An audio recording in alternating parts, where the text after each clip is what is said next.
Bismillahirrahmanirrahim. Assalamualaikum warahmatullahi wabarakatuh.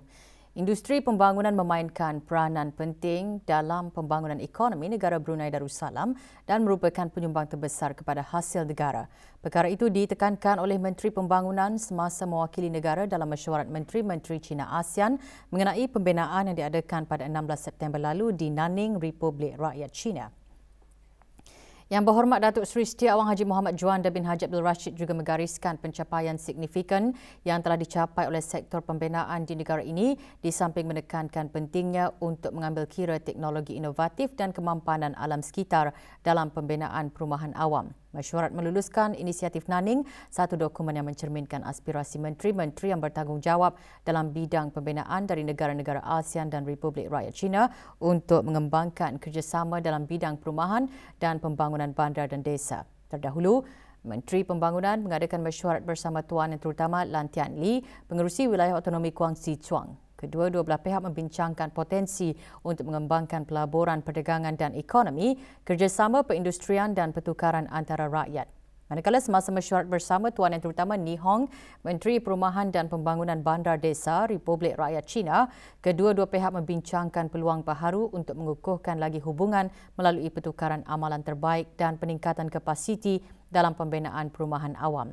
Juga hadir Tuan Yang Terutama Pihin Orang Kaya Sri Pahlawan, Kenal Besara Datuk Paduka Awang Haji Abdul Rahmani bin Datuk Paduka Haji Basir, Duta Besar Istimewa dan Mutlak Negara Brunei Darussalam ke Republik Rakyat China.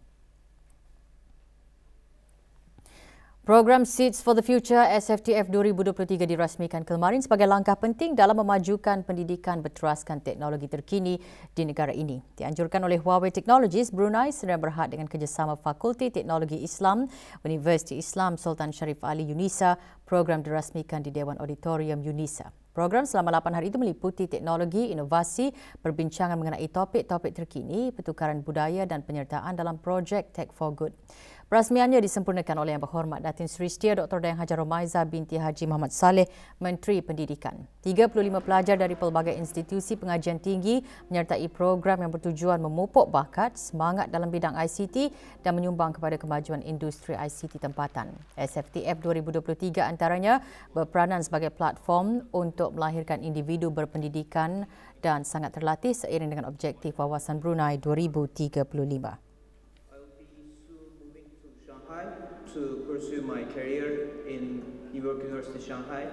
I will be working. Mahkamah Besar Negara Brunei Darussalam dan Suruhanjaya Tinggi British di negara ini menganjurkan 2 sesi pembentangan ia diadakan di bangunan undang-undang dan mahkamah-mahkamah di ibu negara. Pembentangan disampaikan oleh Yang Amat Berhormat Jeffrey Voss, Ketua Kehakiman Awam England dan Wales. Hadir Yang Berhormat Datuk Seri Paduka Haji Ahmad bin Pihin Orang Kaya Laila Setia Bakti Diraja, Datuk Laila Utama Haji Awang Isa, Peguam Negara dan Yang Amat Arif Datuk Seri Paduka Stephen Chong, Ketua Hakim Mahkamah Besar. Pembentangan antaranya menyentuh mengenai teknologi dan akses kepada kehakiman di England dan Wales.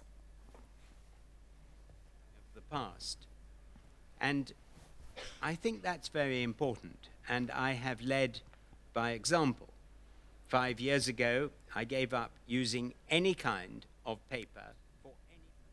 Usaha menyelesaikan cabaran kemampanan memerlukan pemimpin daripada sektor swasta, awam dan komuniti untuk bekerjasama dan mengembangkan penyelesaian inovatif ke arah perubahan bermakna. Ini memerlukan pendekatan seluruh masyarakat melibatkan komitmen pihak kerajaan, perniagaan, masyarakat awam dan ahli akademik untuk menangani agenda tindakan iklim dan pembangunan mampan. Perkara tersebut antara yang ditekankan oleh Pengiran Datin Seri Paduka Hajah Zaiti Sufina binti Pengiran Datuk Paduka Haji Sani, Timbalan Menteri Keuangan dan Ekonomi semasa perasmian persidangan antarabangsa keempat mengenai perniagaan, ekonomi dan keuangan kemarin di Dewan Chancellor Universiti Brunei Darussalam. This conference is our platform to harness the collective wisdom of diverse perspectives and our openness to share knowledge, experiences and best practices will be the key to unlocking synergistic actions that drive us towards a sustainable green future. Persidangan diisi dengan ucap tama yang mengetengahkan isu dan cabaran yang penting bagi penyelidik, penggubal dasar, perniagaan dan komuniti umum. Juga hadir Dr. Haji Amir Faizah binti Haji Ahmad Arifin, Setiausaha Tetap Ekonomi, Perdagangan dan Industri, Kementerian Keuangan dan Ekonomi dan Dr. Hazri bin Haji Kifli, Naib Chancellor UBD. 1.1 degrees centigrade above what it was before the industrial period. Lawangan dikir terus berkumandang di semua masjid, surau dan balai ibadat di seluruh negara dalam menzahirkan rasa kasih dan cinta terhadap junjungan besar Nabi Muhammad SAW.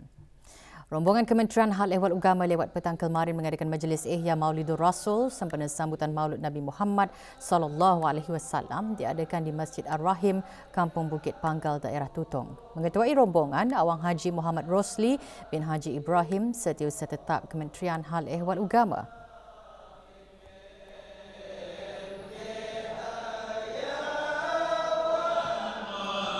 Sementara itu, Jabatan Kerja Raya Kementerian Pembangunan malam tadi mengendalikan majlis berdikir Syarafil Anam bersama Jawatan Kuasa Takmir Masjid Jami'ah Sri Hasanil Bolkiah.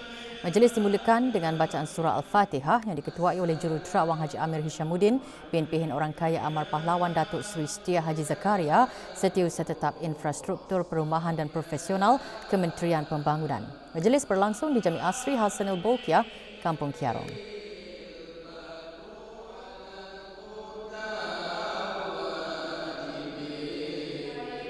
Juga mengadakan majlis serupa di Masjid Universiti Brunei Darussalam UBD, Jawatan Kuasa Takmir Masjid UBD.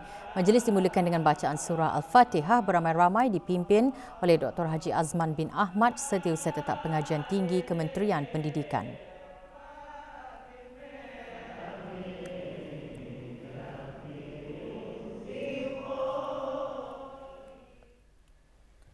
Orang ramai disaran untuk mengambil langkah berwaspada semasa keadaan cuaca aktif yang dijangka berlaku bermula kemarin sehingga Jumaat 22 September 2023.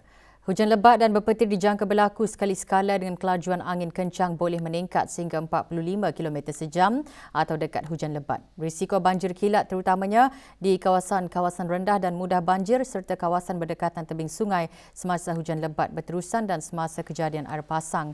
Kejadian tanah susur dan pokok tumbang juga boleh berlaku. Maklumat lanjut, hubungi talian cuaca 114 atau layari laman sesawang www.met.gov.pn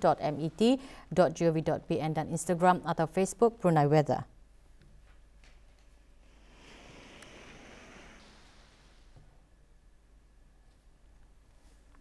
Bahagian Hal Ehwal Pelajar Universiti Brunei Darussalam UBD dan Persatuan Mahasiswa-Mahasiswi Universiti Brunei Darussalam kemarin mengadakan majlis perasmian kursus kepimpinan dan pentadbiran.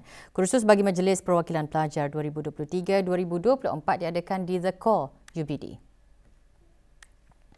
Perasmiannya disempurnakan oleh Dr. Hazri bin Haji Kifli, Naib Chancellor UBD. 17 peserta mengikutinya yang diadakan selama 3 hari. Kursus antara lain bertujuan untuk membina kerjasama berkumpulan dan memahami dinamik kerja berpasukan serta membantu meningkatkan kecekapan para peserta dalam memainkan peranan, mewakili dan menyokong kepentingan pelajar universiti.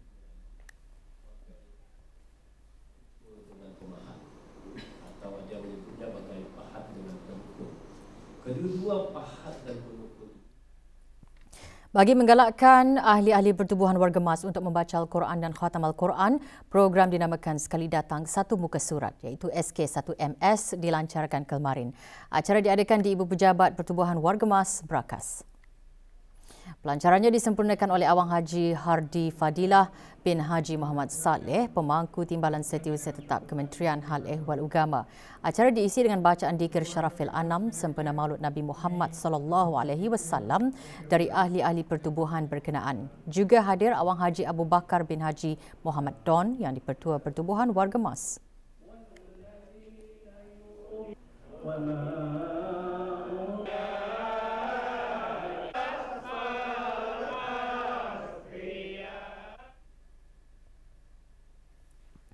Orang ramai dialu-alukan untuk menyertai kempen derma darah bagi sama-sama membantu meningkatkan bekalan stok darah di negara ini. Di Hospital Pengiran Muda Mahkota, Pengiran Muda Haji Al-Mutadi Billah Tutong, kempen derma darah akan diadakan esok 20 September mulai 10 pagi hingga 12 tengah hari dan 1.30 hingga 3 petang. Manakala hari Sabtu 23 September, kempen yang sama akan diadakan di Unicorp Sdn Bhd Tapak Perindustrian Beribi bermula 9 pagi hingga 3 petang. Tempahan slot melalui aplikasi Bloodcard sangat digalakkan. Laporan Wawasan Brunei 2035 mengongsikan perkembangan pelaksanaan dan pencapaian Wawasan Brunei 2035 bagi tempoh tahun 2015 hingga 2022.